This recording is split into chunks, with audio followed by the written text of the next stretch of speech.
C'est l'heure du tribunal de l'actualité à Ouagadougou comme à Bobo Dioulasso dans la ville de Sia. Auditeurs et auditrices de la radio WattFM sur la fréquence 100.7, téléspectateurs et téléspectatrices de Twi TV au numéro 264 sur le bouquet Canal Plus et sur la fréquence TNT de Multiplex. Mesdames et messieurs, bonjour et bienvenue à la 4e audience du tribunal de l'actualité pour cette semaine. Vous le savez, comme à chaque audience, je suis accompagné par les juges au siège. D'un des juges, Fava, bonjour à vous. Bonjour, Président Kaboré. Bonjour, juge Bougma. Bonjour, auditeurs et téléspectateurs. Oui, juge Vaha, bonjour. Président Kaboré, bonjour. Madame, Messieurs, bonjour. Pour cette 4e audience, le tribunal de l'actualité auditionne l'adjudant-chef-major Abdraman Zetienga. Il est militaire à la retraite et ancien élément du Centre national d'entraînement commando de Pau. Avec lui, il sera justement question de la renaissance du Centre national d'entraînement commando de Pau. Bonjour et bienvenue à la barre du tribunal. Monsieur, bonjour. Et sur ce, je déclare ouverte cette 4e audience du tribunal de l'actualité avec l'étape des avant-propos.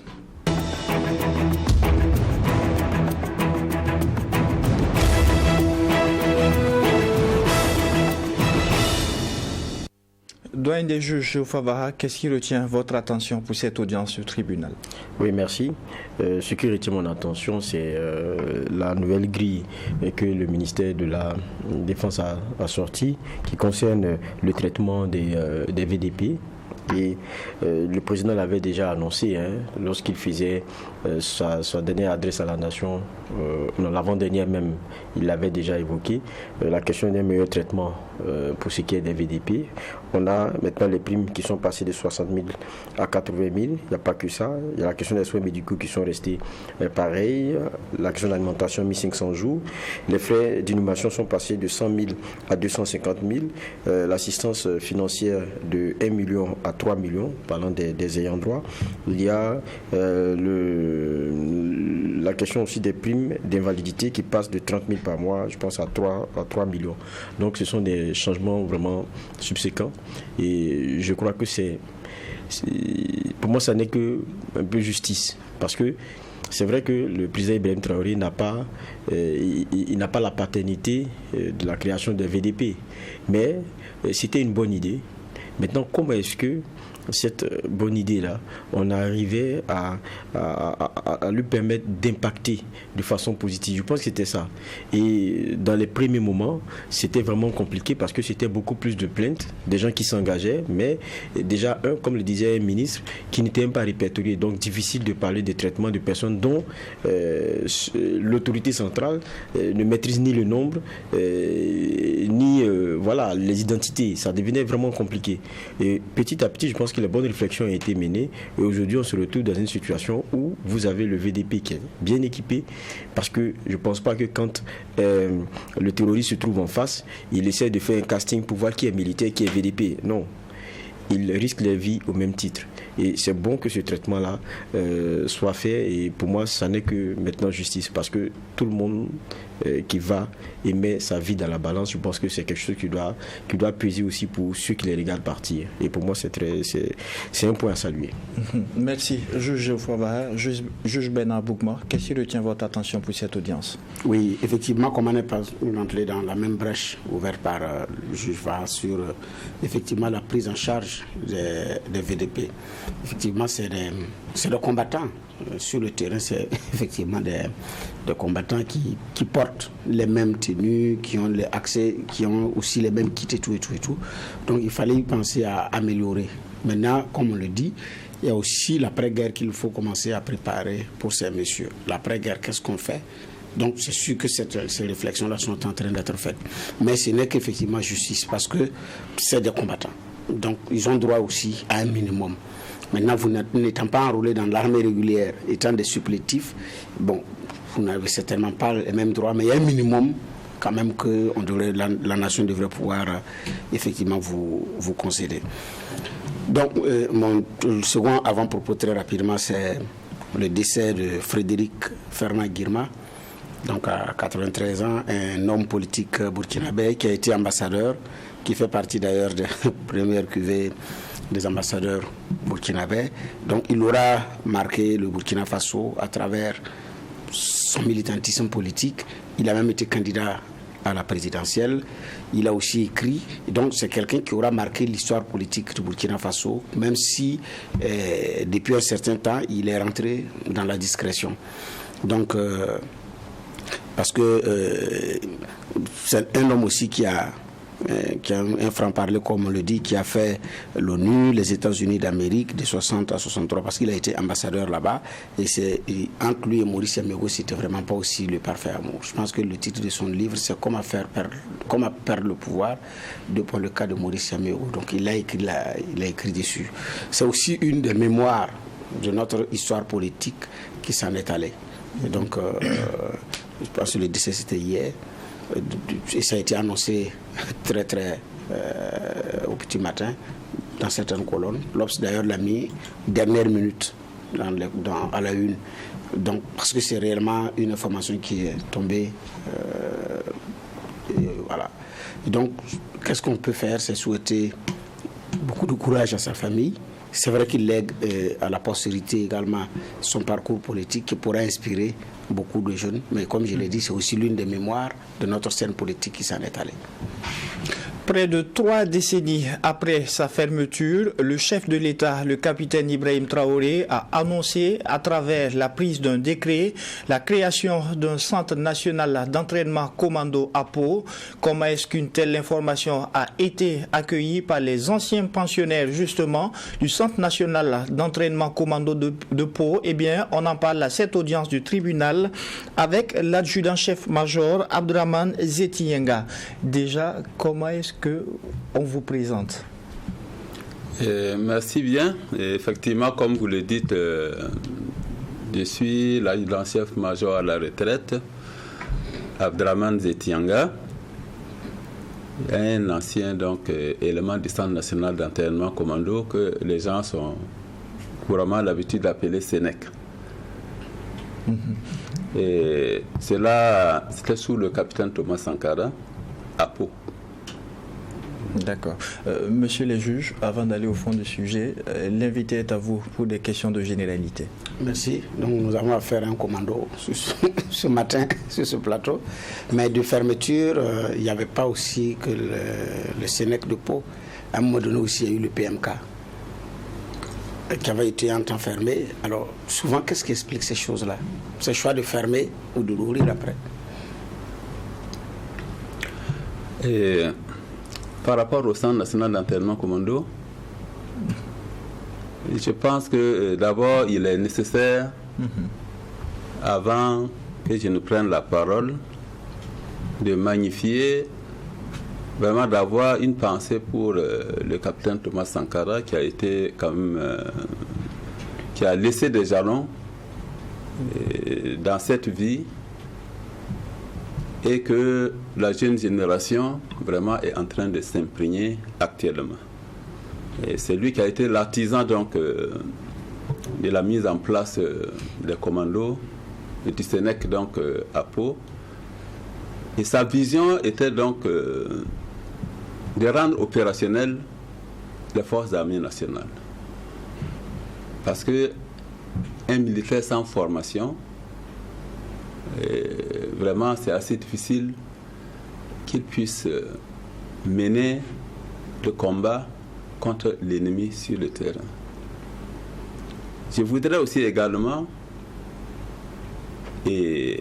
m'incliner devant la mémoire de tous les FDS et les VDP qui sont tombés vraiment pendant leur lutte contre le terrorisme, dans le cadre donc de restaurer l'intégrité territoriale donc du pays. Je ne vais pas oublier quand même de féliciter et de remercier le capitaine Ibrahim Traoré pour ses initiatives.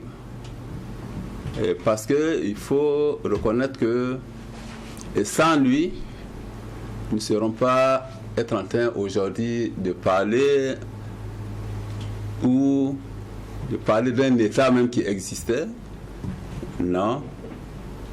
Donc, je le félicite ainsi que vraiment les membres de son gouvernement. D'accord. Alors, vous pouvez maintenant répondre à la question du juge Bougma qui estimait tout à l'heure que, au-delà du SINEC, il y a eu d'autres fermetures comme le PMK. C'est ce qui arrive souvent en termes de régime. Qu'est-ce qui pourrait justifier une fermeture à un certain moment d'un système, d'un centre d'entraînement commando ou encore du Prytanée militaire du Kadiogo? Quelles sont les raisons qui prévalaient?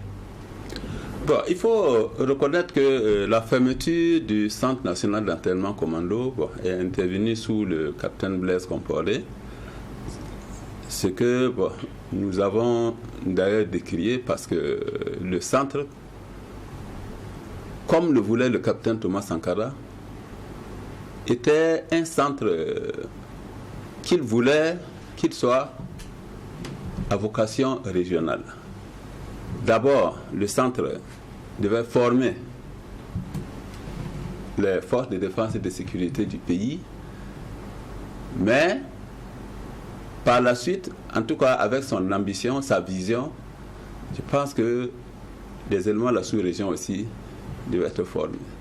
Parce qu'il faut ce genre de centre quand même pour qu'une armée soit opérationnelle, parce qu'on apprend beaucoup de choses. Et à l'issue des formations, au niveau de ces genres de centres, le fantassin qui peut devenir un commando reçoit quand même une formation beaucoup plus poussée et qui l'amène à mener des combats de haute intensité avec vraiment un certain nombre de savoirs qui est différent de celui qui est formé par exemple au Centre national, au GIFA, au groupement d'instruction des forces armées, comme combattant et tout. Donc, pour le commando au-delà, il a appris encore un certain nombre de choses. Parce que, au cours de sa mission, en principe, il n'y a pas un obstacle qui peut empêcher le commando de mener à bien sa mission. Alors, c'est pour cette raison, le commando doit faire le parachutisme. Le parachutisme, pourquoi? Parce que, comme vous le savez, si un pays voisin vous déclare la guerre, il ne va pas vous prévenir qu'il va venir vous attaquer pour vous permettre de vous préparer. Et puis, non, il va vous attaquer par surprise. Et le rôle du commando par là, de par ses connaissances en parachutisme, on l'embarque et on le largue en parachute sur la ligne de front.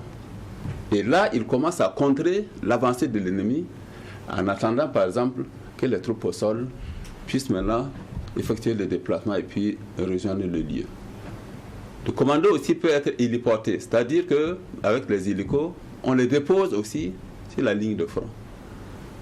Alors donc, ça fait que la formation du commando, vraiment, est une nécessité absolue en fonction du rôle vraiment qu'il joue.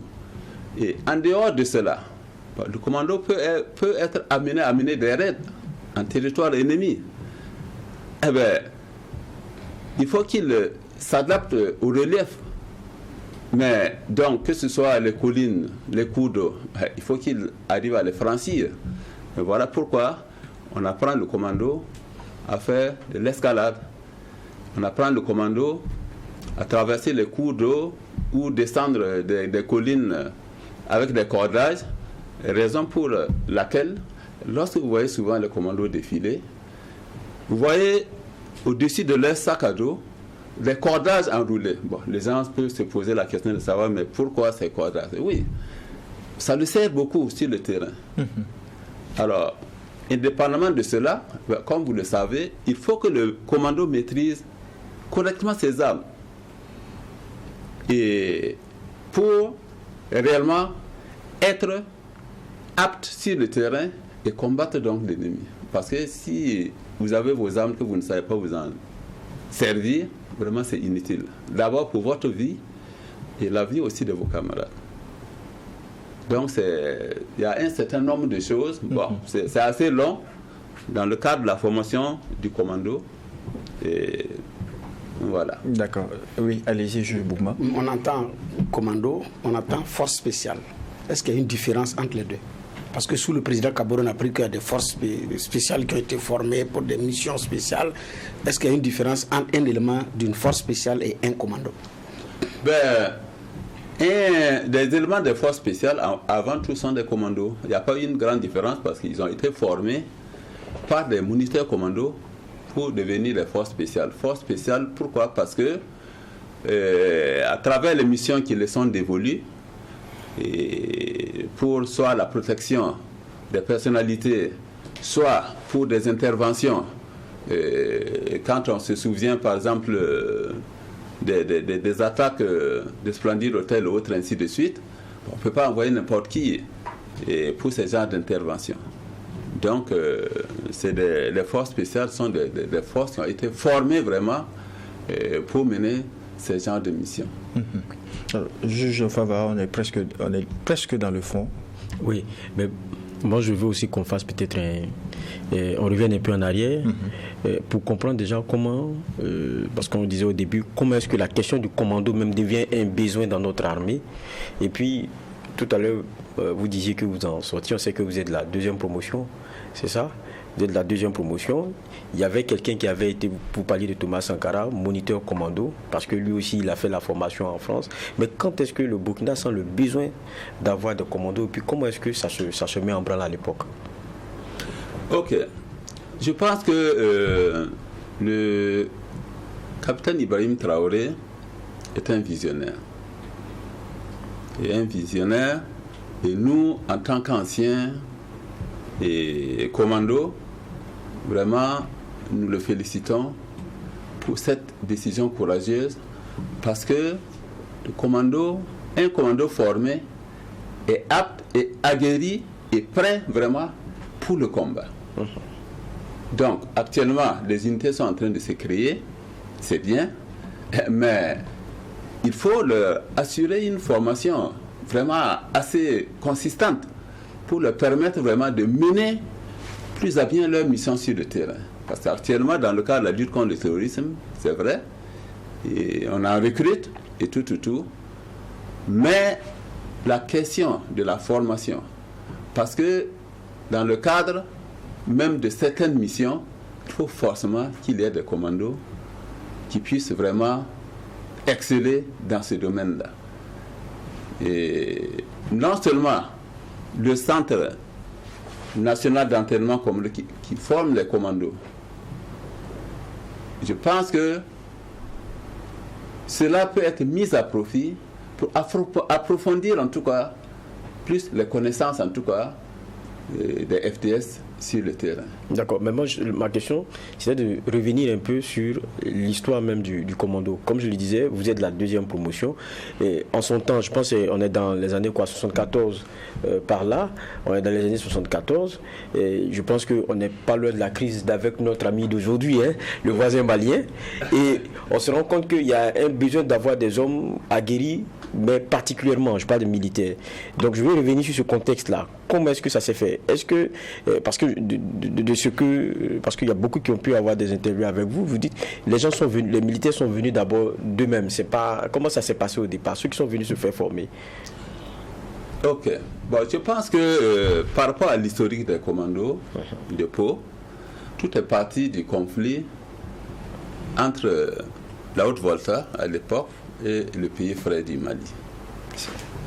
Alors, sur le terrain, le commandement a vu la nécessité de créer une unité d'élite pour aller au front, parce que le commandement sait ce que vaut une unité d'élite.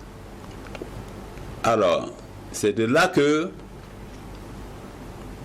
sur la base du volontariat, parce que le commando c'est quelqu'un, on peut dire un homme qui est plus ou moins sacrifié, on ne peut pas obliger les gens à le faire, donc il faut demander des volontaires. Effectivement, il y a des gens qui étaient volontaires, aptes vraiment pour remplir cette mission, et c'est pour cette raison, les éléments, donc les premiers éléments qui sont issus de la classe de recrutement de 1974, qui venaient d'achever leur formation militaire au GIFA de Bobo, les volontaires donc, ont été réunis à Ouaga et conduits sous la responsabilité déjà des moniteurs commandos qui avaient déjà été formés en son temps pour leur formation.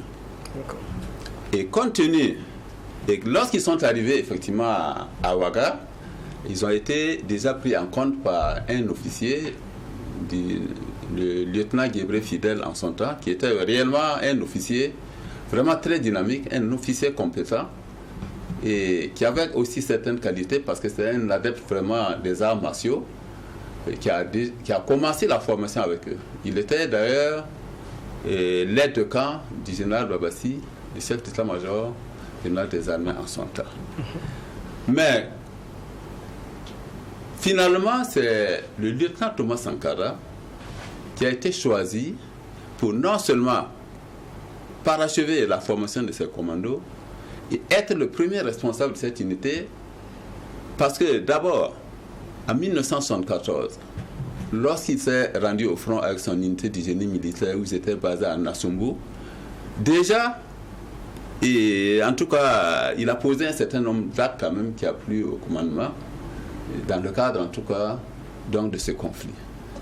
Deuxièmement, le lieutenant Thomas Sankara a eu l'occasion de se perfectionner, de faire sa formation au Centre national d'entraînement commando de Pau, où il a acquis quand même un certain nombre vraiment de connaissances dans ce domaine.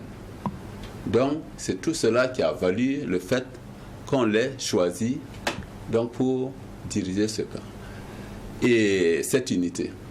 Et à l'issue donc de leur formation, effectivement, le lieutenant Thomas Sankara est remonté au front avec ses commandos formés et son unité au départ s'appelait Baïlo. Baïlo, bon, ça veut dire en langue le forgeron, parce que bon, tout le monde sait que c'est le forgeron qui fabrique les armes, ainsi de suite. Sans lui, on ne parle pas d'armes. Alors, à partir de là, tout le monde sait quand même que lors de ce conflit, les gens ont entendu quand même parler des actes quand même de bravoure que le lieutenant Thomas Sankara a posé avec ses hommes. Et justement, après le conflit, il fallait un site et le lieutenant Thomas Sankara ne voulait pas la capitale, non.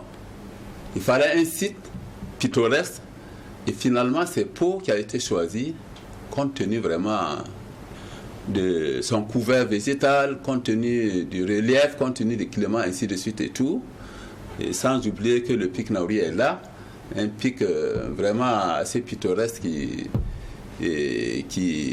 permet vraiment l'entraînement des hommes à travers ce que je venais de citer, parce qu'il faut que le commando puisse vraiment dévaler les collines, il faut qu'il puisse traverser les monts et pour rejoindre, donc faire l'escalade, faire des descentes en appel, ainsi de suite. Alors donc au niveau de Pau, le lieutenant Thomas Sankara a vu la nécessité d'accroître réellement, non seulement en quantité et en qualité, ces hommes, raison pour laquelle cette fois-ci il y a eu une sélection donc au sein des recrues de la classe 1975. Qui, après leur formation au IFA de Bobo Dioulasso, a donc rejoint le lieutenant Thomas Sankara à Pau au moment où il s'installait. Alors, de là, le lieutenant Thomas Sankara a entrepris donc de perfectionner son unité, de les rendre plus opérationnels et avec l'aval du commandement, il a commencé vraiment à les faire former à l'extérieur du pays. Et a commencé par d'abord le Maroc, où plusieurs vagues successives, en tout cas, sont succédées pour la formation et parachutistes et commando. Il y a certains également aussi qui ont fait le centre commando de Temedia, ça c'est au Togo, le pays frère du Togo. Et pour couronner tout, et étant donné que le lieutenant Thomas Sankara, c'est quelqu'un qui est visionnaire, c'est quelqu'un qui voit de loin, il s'est peut-être demandé, mais pourquoi ne pas aussi mettre en place des structures pour former les commandos sur place. Alors, donc, l'idée lui est donc venue de faire former un certain nombre de moniteurs, comme nous autres, à Montlouis aussi, pour se perfectionner davantage dans le commando. Montlouis en France. Hein? Montlouis en France. En France. Okay. Montlouis en France. Okay. Voilà. Et c'est d'ailleurs le grand centre en France qui forme des commandos. Ouais, Sankara y a été formé aussi. Hein? Sankara y est passé aussi. Bien sûr. Il a fait cette formation. Voilà pourquoi je disais que pendant le conflit, le fait qu'il ait été formé, et tout ça, c'était un atout pour lui, en tout cas, de venir prendre en compte cette unité. Alors, donc, c'est ainsi que beaucoup d'entre nous vont se faire former, et au Maroc, et à Témédia, et dans d'autres centres. Et maintenant, les moniteurs, effectivement, ils sont fait former à Montlouis, avec donc la charge maintenant de former maintenant les commandos. Et c'est ainsi qu'en 1978, le Centre national d'entraînement commando est né. D'accord. Alors, donc, le lieutenant Sankara ne s'arrête pas là. Parce que pour former les commandos, il faut quand même un certain nombre d'infrastructures, notamment des pistes de risque où il y a des obstacles.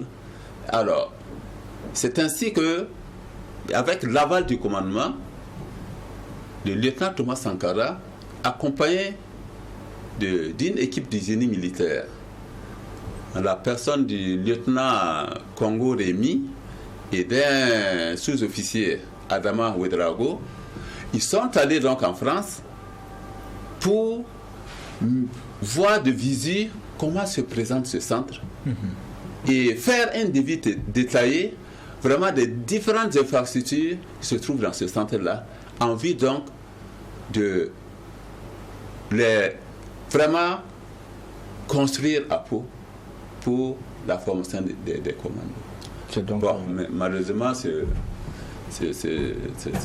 projet n'est pas allé loin, avec l'arrivée au pouvoir donc, du CMAPN, du CISR.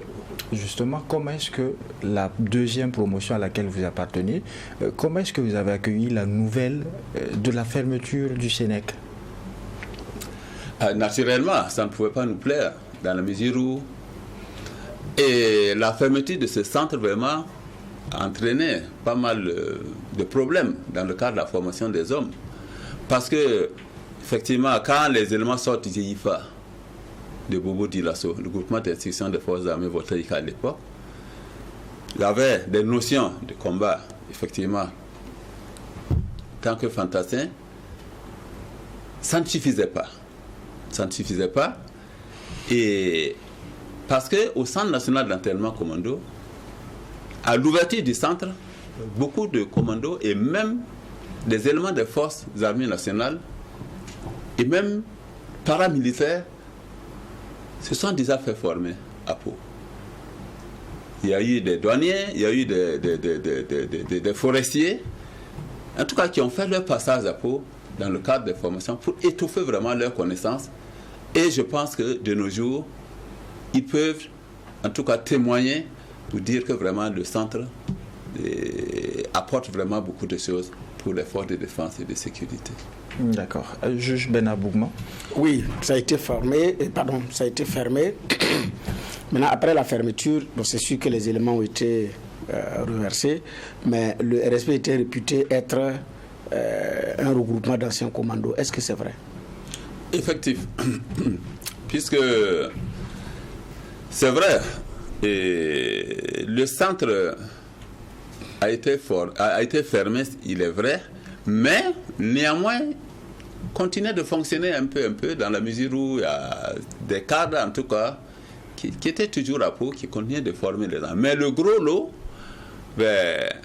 avec l'avènement de la Révolution, s'est retrouvé à Ouagadougou parce que nu était le fer de lance vraiment des éléments des commandos de Pau.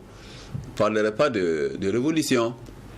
Et donc, ce qui fait que, bien entendu, le RSP était constitué pour la plupart des anciens éléments commandos de Pau, formés donc par du lieutenant Thomas Sankara. Puisque, effectivement, le coup d'État de Thomas Sankara a été à l'origine, les commandos y ont joué un grand rôle. Voilà, effectivement, avec Blaise Compaoré et tout. Et donc, mais après, est-ce qu'ils se sont retournés même à Pau après le coup d'État? Après le coup d'État, le lot qui est venu pour faire pour renverser Jean-Baptiste, installer Thomas Sankara avec Blaise Compaoré à leur tête. Mais après, est-ce qu'après, ils sont repartis à Pau? Bon, repartir à Pau, je peux dire non, dans la mesure où il fallait gérer le pouvoir. Donc le commando a trouvé une autre mission en ville.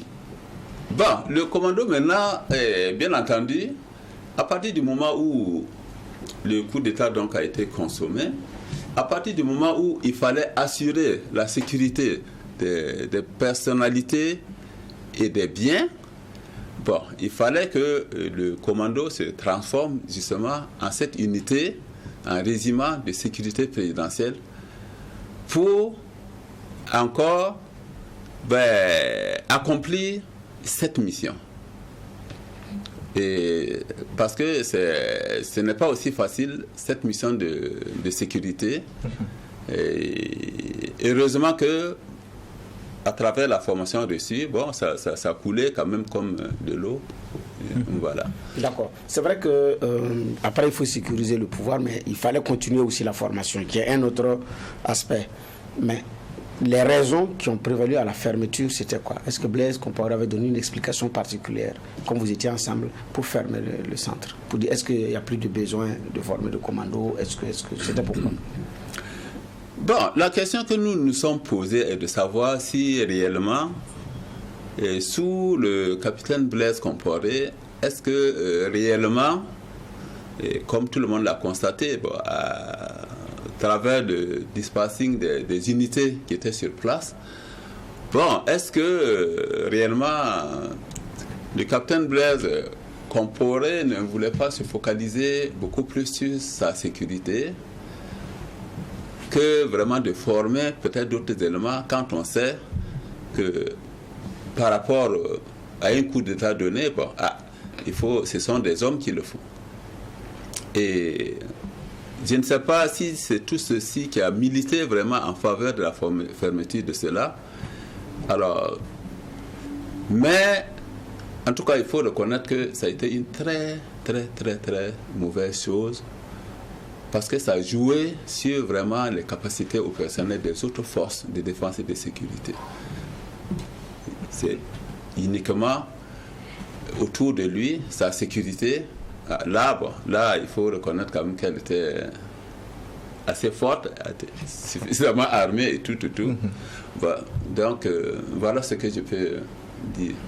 Alors, en début d'émission, vous avez salué l'annonce de réouverture de ce centre national d'entraînement commando. Ça existait à un moment de révolution au Burkina.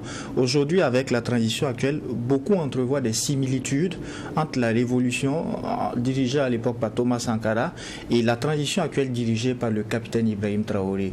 Vous, avec la mémoire de l'histoire, est-ce que vous sentez des similitudes ? Bon, je pense que, comme j'ai eu à le dire, nous félicitons le capitaine Ibrahim Traoré pour cet esprit d'ouverture parce que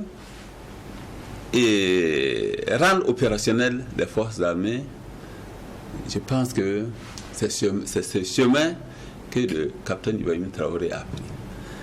Alors, on se souvient un peu lorsque le capitaine Thomas Sankara disait tu es Thomas Sankara, beaucoup de Thomas Sankara naîtront.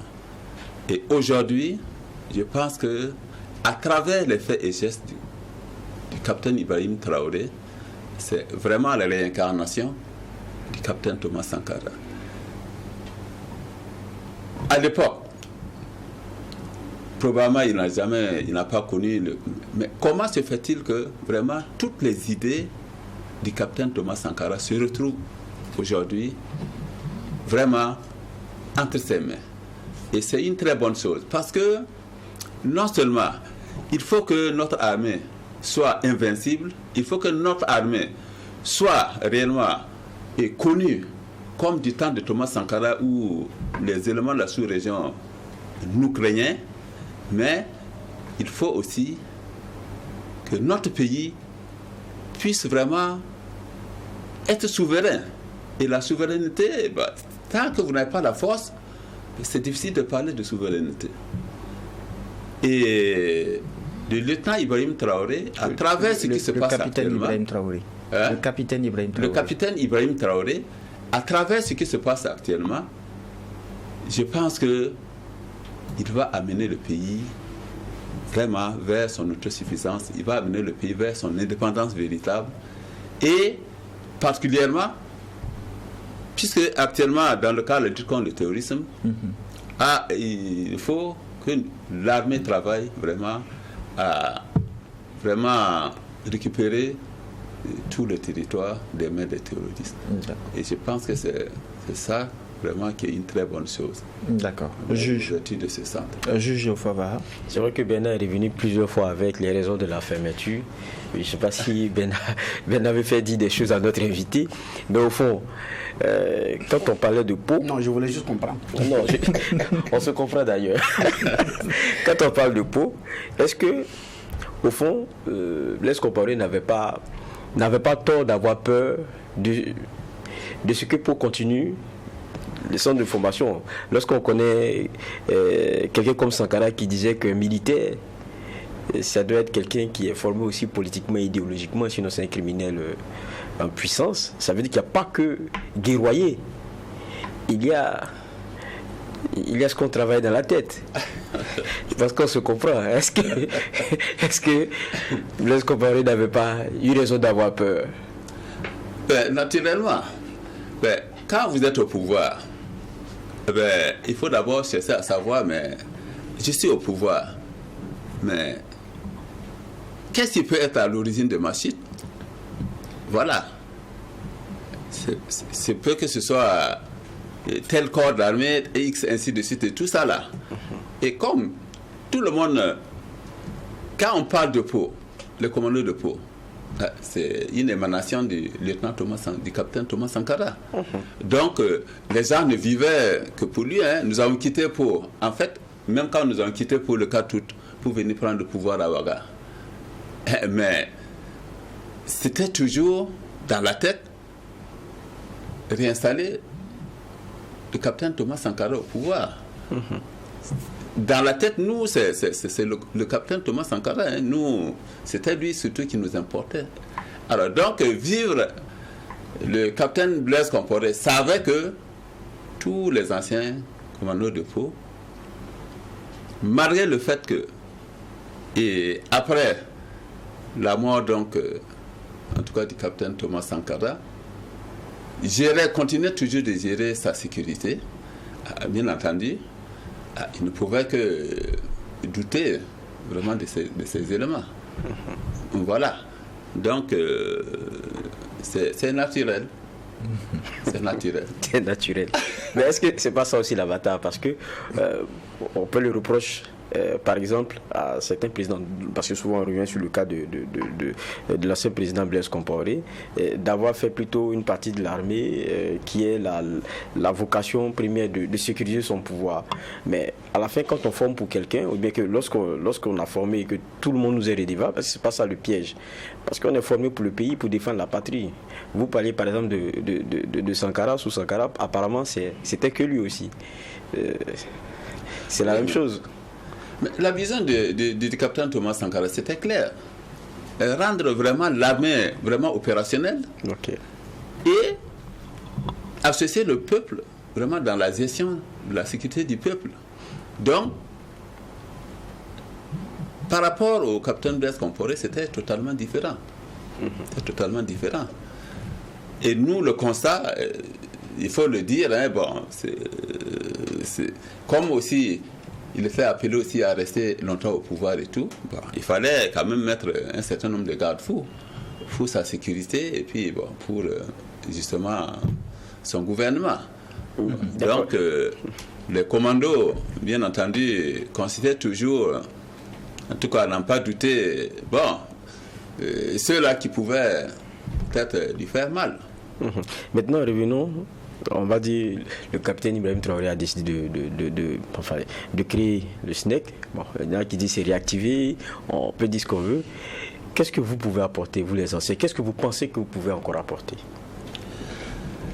Je pense que il y a toujours certains anciens éléments du SNEC. Ils sont toujours là. C'est vrai qu'ils ne sont plus nombreux.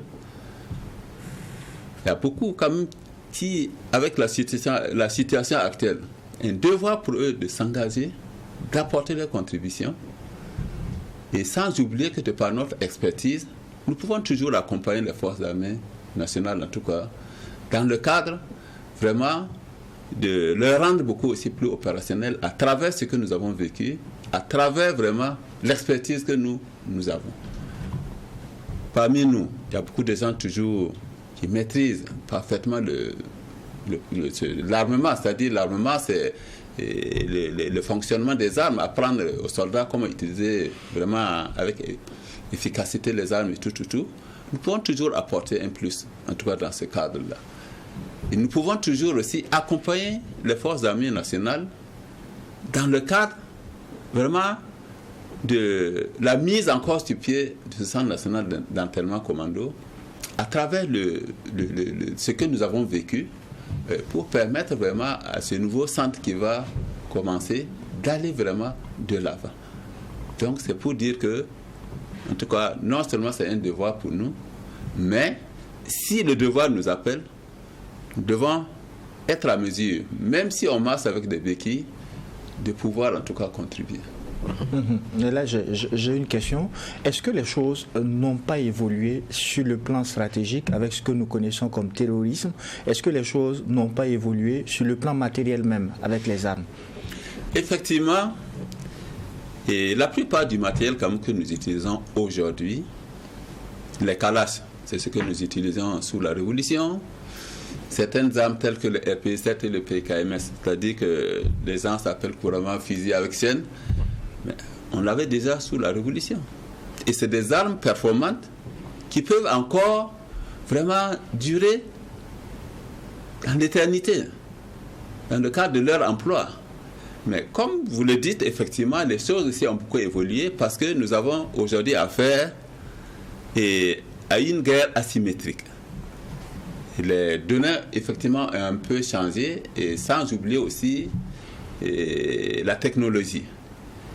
Alors, donc, néanmoins, il faut quand même une formation de base, comme du temps de Thomas Sankara, avant maintenant d'embrasser les autres matières. Et sinon, effectivement, c'est juste. D'accord. Juge Bernard Bougma. Oui, on entend parler de l'Académie militaire Georges Namano de Pau. Pour certains d'ailleurs, c'est le centre d'entraînement commando qui a changé de dénomination. Le contenu de la formation, la différence c'est quoi? Parce que vous avez le GFA à Bobo, et puis vous avez l'Académie militaire Georges Namano de Pau. C'est vrai, entre-temps, Blaise a créé également l'INSOA à Pabré. Mais la différence c'est quoi? Qu'est-ce qui est enseigné au niveau de l'Académie militaire Georges Namano de Pau qui fait la différence avec ce qui est enseigné au centre d'entraînement commando? Parce que beaucoup de nos militaires également sont passés par Pau. Et l'actuel est même passé par l'Académie militaire Georges Namano de Pau. Bon, il ne faut pas faire l'amalgame entre les deux. Parce que à Pau, effectivement, il y avait le Centre national d'entraînement commando à part, mais il y a également l'Académie militaire Georges Namano à part, une structure de formation des officiers. L'Académie militaire Georges Namano forme des officiers fantassins, aptes pour la guerre. Ça, c'est leur travail comme ça. Parce que sur le terrain, bien entendu, il faut forcément des officiers, des sous-officiers et des militaires du rang. Par rapport donc aux IFA dont vous avez abordé tout à l'heure, c'est uniquement les recrues qui sont formés à Bobo, uniquement pour se préparer à la guerre en tant que fantassins. Voilà, donc c'est ça la différence. Le Centre national d'entraînement commando, c'est un centre uniquement pour la formation des commandos, pour la formation des troupes. Et donc, c'est totalement différent vraiment de l'Académie militaire Jean Lamouane. Le juge Favara. Oui, mais quand on écoute... Parce que nous on est des... Comment est-ce qu'on appelle ça? Nous ne sommes pas des puristes, hein, la question militaire, là. Moi, je le rappelle toujours. Donc, on essaie de comprendre aussi. Nous, on s'est dit qu'aujourd'hui, les choses ont peut-être tellement évolué que la formation qu'on dit commando, c'est intégré pour tout militaire. C'est ce que nous, on a commencé par penser. Est-ce que ça veut dire que ça a changé? Maintenant, ce n'est plus forcément... Ou bien quand on parle de commando, ça a tellement évolué que ça devient c'est des forces, comme Bernard disait, très techniques et spéciales qui en sortent. Parce qu'aujourd'hui, on s'est dit que peut-être que ça a tellement évolué que tout militaire, dans sa formation basique, la question commando y a été intégrée. Sinon, nous, on ne comprend pas. Bon, comme... si vous avez suivi au début, j'ai eu à parler un peu de la formation commando, c'est vrai. Et tout le monde ne peut pas être formé commando. D'accord. C'est quand même assez difficile. Parce que normalement, un commando, c'est quelqu'un qui est formé pour certaines missions spéciales. Le commando peut travailler isolément, en dehors des fantassins où c'est un regroupement de soldats pour la guerre. Alors qu'une poignée de commandos peut aller, par exemple, peut mener des raids loin de sa base, en territoire ennemi, et puis revenir.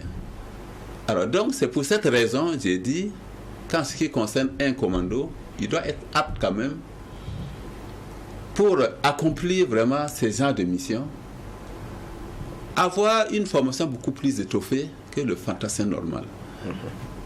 Parce que j'ai eu à le dire que rien ne doit en principe arrêter la progression du commando. Bon, c'est vrai que du côté des fantassins, ils ont des notions. Mais du côté des commandos, ça a été approfondi pour leur permettre de remplir efficacement leur mission. Donc c'est ça la différence. D'accord. Allez-y. Et quand vous nous expliquez, c'est pour ça que moi j'avais voulu qu'on fasse le devoir de mémoire, c'est-à-dire qu'il a fallu pour mettre la chose en place que les gens soient formés même à l'extérieur du Burkina. Est-ce que, puisque vous êtes à la retraite, mais je pense que c'est votre corps, vous le connaissez, quand on rouvre comme ça le centre, est-ce qu'on a de la matière en termes de formation déjà sur place? C'est vrai que vous êtes des anciens, mais est-ce qu'on a de la matière, des formateurs, comme formateur commando à un moment donné, comme Thomas Sankara l'était, et il était même allé, comme vous le disiez, en France pour se faire former?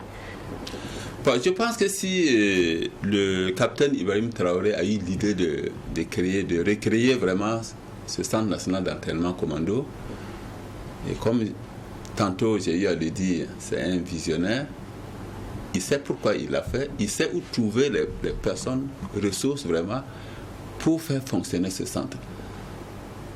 Est-ce que a-t-il déjà envoyé des gens en formation? Nous sommes à la retraite, on ne sait pas exactement ce qui se passe et tout. Mais je pense qu'il ne l'a pas créé pour rien. Il sait pourquoi il l'a créé et il sait que pour ce genre de centre, il faut du personnel qualifié. Maintenant, est-ce que va-t-il envoyer encore d'autres en formation? Est-ce qu'il y en a qui sont déjà en formation? Vraiment, autant de questions que je ne saurais répondre. Alors, nous sommes presque au terme de l'audience, tout au plus 3 minutes. Dans la dynamique qui est lancée actuellement au Burkina Faso, l'offensive contre l'idée terroriste pour la récupération de l'intégrité du territoire, les autorités sont dans un autre élan. Ils ont décidé de mutualiser les efforts avec d'autres pays comme le Mali et le Niger autour de l'Alliance des États du Sahel. Qu'est-ce que vous pensez de cette décision-là? Et moi, je pense que c'est une très, très, très, très bonne idée parce que avec la collégialité, avec la mutualisation vraiment des forces de ces 3 pays qui ont une même vision, c'est une très bonne chose. D'abord, dans un premier temps, vous savez que le capitaine Thomas Sankara, d'abord, c'était lutter contre l'impérialisme, ses valeurs locaux et tout, rendre vraiment sa vraie indépendance au Burkina Faso. Mais combien d'hommes ont essayé et qu'est-ce qu'ils sont devenus aujourd'hui? La Libye de Mohamed Kadhafi a essayé, tout seul, ce n'est pas allé loin. Sankara a essayé, bien d'autres encore. Mais je pense qu'avec le Mali, le Niger et le Burkina Faso, qui ont la même vision, l'union fait la force. Et à Morée, on dit nous, il n'y a pas beaucoup de hommes. Donc, avec cette force, je pense quand même qu'ils peuvent réussir et mener à bien vraiment ce qui est en train de se passer pour la libération totale du Sahel. Et vraiment, c'est vraiment salutaire. C'est vraiment salutaire. Et je voudrais vraiment profiter de cela quand même pour attirer l'attention des uns et puis des autres qu'il faut que ensemble vraiment nous accompagnons vraiment cette lancée du capitaine Ibrahim Traoré, parce que ni était lui. Aujourd'hui, qui parlerait de fonctionnaires, de syndicats, de quoi, ainsi de suite et tout. Non, le terroriste ne sait pas qui est un fonctionnaire, qui est un syndicat, qui est un chef, ainsi de suite. Non. Mais on n'a pas un autre pays que le Burkina Faso ailleurs. On n'a plus un autre pays ailleurs. Le Burkina Faso, c'est le seul qui existe. Donc, il faut que vraiment, je demande aux uns et aux autres, vraiment de mettre de côté leur ego, pour qu'ensemble, vraiment, nous luttons pour vraiment recouvrir l'intégrité territoriale, en tout cas, du pays. Bon, puis le reste va venir. S'il y a des gens vraiment qui je ne sais pas, il y en a qui ne suivent pas l'actualité. Quand vous prenez l'exemple sur certains pays, par exemple le Soudan actuellement, même la Libye qui a été cassée depuis des années, mais qui parle de fonctionnaires ici? Les gens se cherchent. Combien de millions d'hommes n'ont pas fui à l'étranger et tout ça? Il faut que les gens pensent à ça.